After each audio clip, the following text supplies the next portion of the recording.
ہاں پھر سن لو کہ ہم نے موسیٰ کو کتاب عنایت کی تھی تاکہ ہم ان لوگوں پر جو نیکوکار ہیں نعمت پوری کر دیں، اور اس میں ہر چیز کا بیان ہے اور ہدایت ہے اور رحمت ہے، تاکہ ان کی امت کے لوگ اپنے پروردگار کے روبرو حاضر ہونے کا یقین کریں۔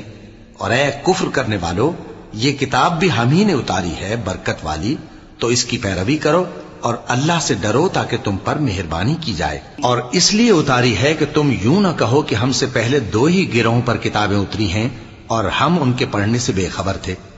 یا یہ نہ کہو کہ اگر ہم پر بھی کتاب نازل ہوتی تو ہم ان لوگوں کی نسبت کہیں سیدھے رستے پر ہوتے۔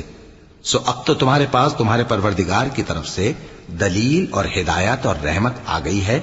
تو اس سے بڑھ کر ظالم کون ہوگا جو اللہ کی آیتوں کی تکذیب کرے اور ان سے لوگوں کو پھیرے۔ جو لوگ ہماری آیتوں سے پھیرتے ہیں، اس پھیرنے کے سبب ہم ان کو